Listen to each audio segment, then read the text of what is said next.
यहाँ पर भोजन कर ले।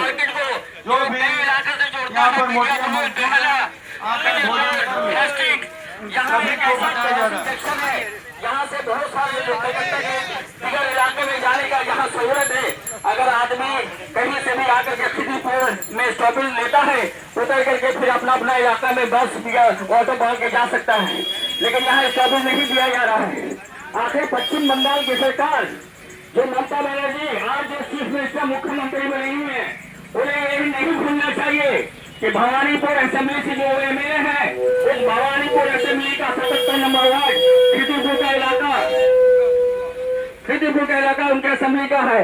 साथियों, यहाँ पर मेट्रो स्टेशन के अलावा अभी कुछ दिन पहले आपने देखा कि खिदीपुर की इसी जगह में आग लगा है, लेकिन सरकार ने इसके लिए कोई खातिर खा अपना कदम नहीं उठाया है, चाहे वो मुआवजे के तौर पर हो या उसे बनाने के लिए हो।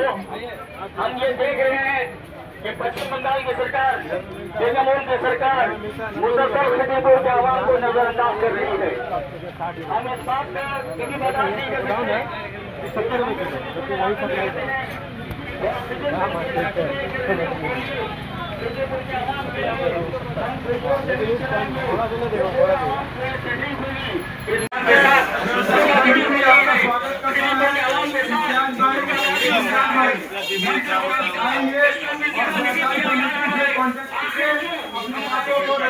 কারা কারা ব্যবসায়ী, কাদের কাদের দোকান, কত স্কোয়ার ফিটের দোকান, কাদের কি ব্যবসা, সব মেয়রের কাছে আজ নথিভুক্ত আছে আজ কম্পিউটারের মধ্যে। আজকে বলুন তো, এক একটা দোকানে 10 কোটি 15 কোটি কিংবা 4 কোটি 5 কোটি করে এক একটা জিনিসের সরঞ্জাম রাখা ছিল। কে জানতো আগুন লেগে যাবে? অনেকের ক্যাশ টাকাও ভেতরে রাখা ছিল, সব পুড়ে ছাই হয়ে গেছে।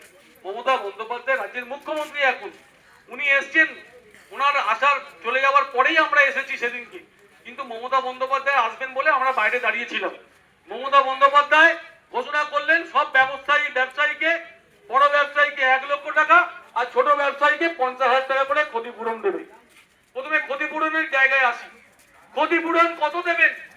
এক একজনের দোকানে 4 লাখ 5 লাখ 10 লাখ কোটি টাকা, 1 কোটি 2 কোটি টাকা করে মজুত আছে, জিনিসপত্রগুলো সব পুড়ে ছাই হয়ে গেছে।